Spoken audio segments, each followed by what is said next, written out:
In this video, we're going to look at section 6.4, prove triangles similar by AA, and that just means angle, angle. In the past, we talked about angle, angle, side congruence theorem. Now we're talking about angle, angle, similarity. So remember, congruence talked about all sides and angles being the same, equal, or congruent. Here, we're just talking about angles being congruent. That means the sides can be proportional. So the postulate, angle, angle, if two angles of one triangle are congruent to two angles of another triangle, then the two triangles are similar. So when you're looking at two triangles, if two of the angles are congruent, that tells you that the two triangles are similar. That's all it means. Not congruent, it just means that similar, meaning their sides are proportional. So determine whether the triangles are similar. If they are, write a similarity statement. Explain your reasoning. So we're going to look at this. Now we see that we're given the right angle on each of them. So we see right angle, that's one angle that's congruent, but now we have a 26 and a 64. So if we look at the other one, we have 90 minus 64, which gives us 26. So this angle K is 26. That means we have a congruent angle and a congruent angle. So that's two angles congruent. So yes, these are similar. So we can say triangle CDE is similar to triangle. Now I got to make sure I match up. C is congruent to K, so I have to say K, and then D is congruent to G, so G, and then last one H. And this is because we have angle, angle. We have two angles congruent. That tells us they are similar. And there we go. That's all we're looking at doing in this section. Show that the two triangles are similar. Okay, so ABE, so we're looking at the two triangles, ABE and triangle ACD. Well, if we look at the two triangles, well, one, they share an angle. They both have angle A in there. So we have angle A is congruent to angle A because they are the exact same.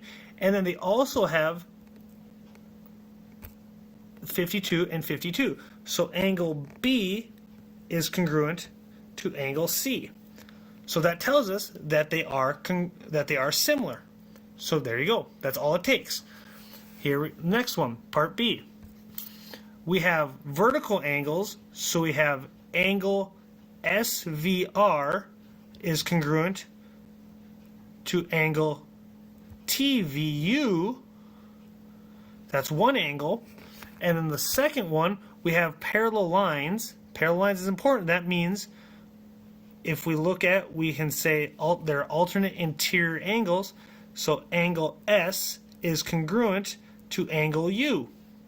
And there we go. That's the two angles. That's all we need. We only need to show two angles are congruent.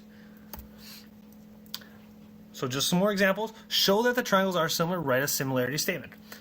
So triangle FGH and triangle RQS. So here we have two equal angular triangles. So that means angle G is equal to angle H, which is equal to angle F, which is equal to 60. They're all 60 degrees because it's an equiangular. All three angles are congruent.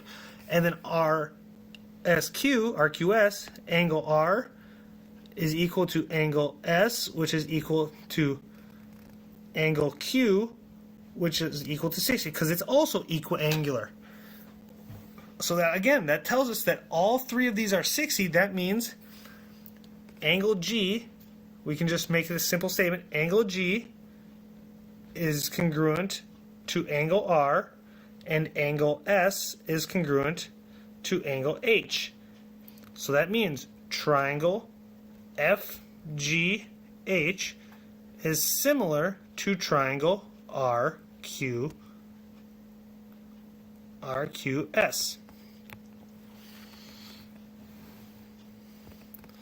The next one, number 2, CDF and DEF. So right away, we have the right angles, so angle F and angle F. So I'm going to start that off. Angle CFD is congruent to angle There we go. So then we have a little bit of math up here. So we have a 58-degree angle. So we have 90 minus 58, and that leaves us with 32. So angle D up here is 32 degrees, so that tells us angle CDF is congruent. Oh, excuse me, I wrote that wrong.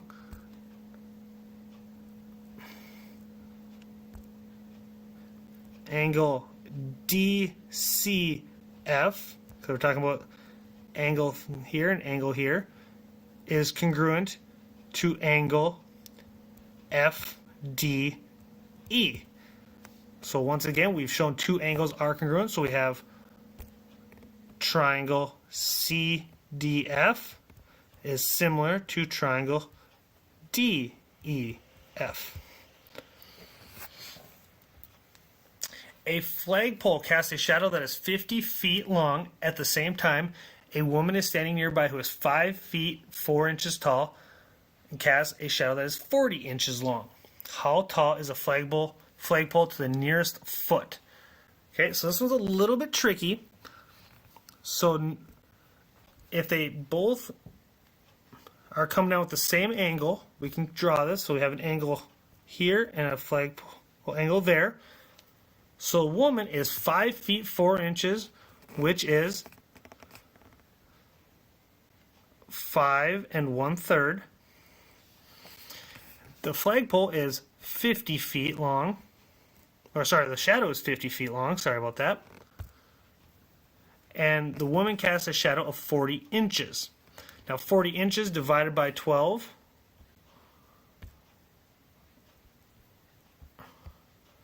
Okay, 40 inches divided by 12. That is 3.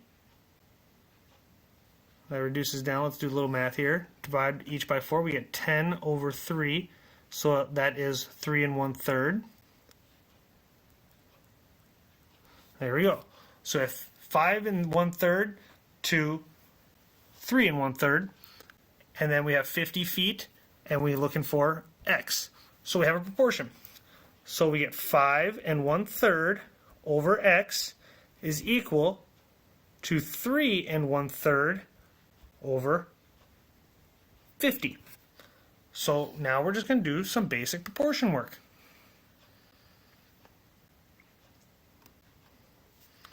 So we're going to cross multiply. 3 1/3 x is equal to 50 times 5 1/3.